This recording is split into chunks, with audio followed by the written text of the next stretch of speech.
Hello అండి, నేను మీ యుగంధర్ మాట్లాడుతున్నాను. అందరికీ నమస్కారం. సో చాలా మంది చికెన్ తినచ్చా తినకూడదని అడుగుతున్నారు.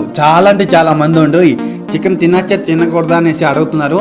సో ప్రతి ఒక్కరికి ఈ వీడియో చూస్తున్న అందరికీ నేను చెప్పేది ఏంటంటే, చికెన్ ధైర్యంగానే తినచ్చండి, ఎటువంటి ఇబ్బంది ఏం లేదు. చాలామంది చికెన్ తినచ్చా తినకూడదని ఒక డౌట్లో ఉంటారు. తినాలనుకునే వాళ్ళు ధైర్యంగా తినండి, ఎటువంటి ఇబ్బంది ఏం లేదు. సో వైరస్ ఇదే డిసీజ్ అంటున్నారు కదా, సో దాని గురించి నేను చెప్తాను. మనం కోడిని పచ్చి కూర అయితే మనం తినడం లేదు. దాన్ని ఏం చేస్తున్నాం అంటే కట్ చేసి ఉరగబెట్టి తింటున్నాం కాబట్టి దాంట్లో ఉన్న డిసీజ్ మొత్తం వెళ్ళిపోతుంది. ఎటువంటి డిసీజ్ అయితే ఉండదు.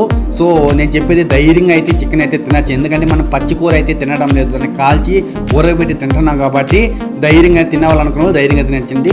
చాలామంది అడిగారు కాబట్టి చెప్తున్నాను. చికెన్ మనం హీట్ చేసి బాయిల్ చేసి తింటున్నాం కాబట్టి ధైర్యంగా అయితే తినచ్చండి. ఓకే.